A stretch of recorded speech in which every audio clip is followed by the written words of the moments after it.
একটা সময় ছিল যখন শহরে রাত মানেই ছিল অন্ধকার।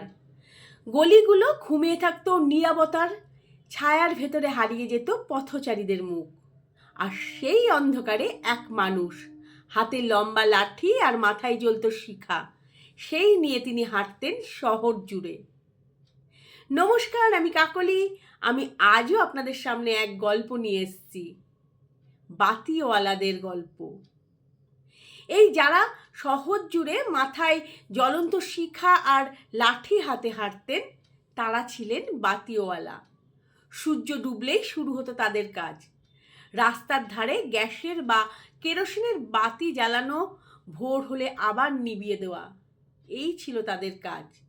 তারা বাতির কাচও মুছতেন, আবার কোনো রকম অসুবিধা হলে সেই কাচ বদলিয়েও দিতেন তারা।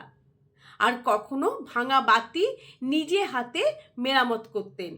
আর তাদের জন্যই রাতে শহর পেত নিরাপত্তা, পেত আলোর সৌন্দর্য। 1800 সালের দিকে ইউরোপে যখন প্রথম গ্যাস ল্যাম্প জ্বলে ওঠে, বাতিওয়ালা তখন হয়ে ওঠে শহরের অবিচ্ছেদ্য চরিত্র। লন্ডনের প্যাল মল 1807 সাল প্রথমবারের মতো রাস্তায় জ্বলে ওঠে গ্যাস বাতি। তারপর একে একে ইউরোপ, আমেরিকা, এমনকি ভারতও আলোকিত হয় তাদের হাতে। মুম্বাইয়ে 1843, ঢাকায় 1877 রাস্তায় প্রথম আলো জ্বালেন এই নীরব প্রহরীরা।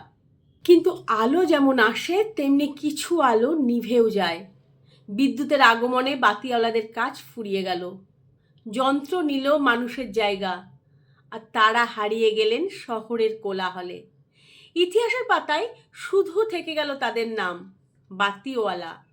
তবু আজও কোথাও কোথাও হাতে জ্বালানো গ্যাস বাতি মনে করিয়ে দেয় এক সময়ের প্রহরীদের কথা, যারা শুধু বাতি জ্বালাতেন না, জ্বালিয়ে রাখতেন মানুষের নিরাপত্তা আর এক টুকরো ভরসার আলো। কেমন লাগলো বাতিওয়ালাদের গল্প?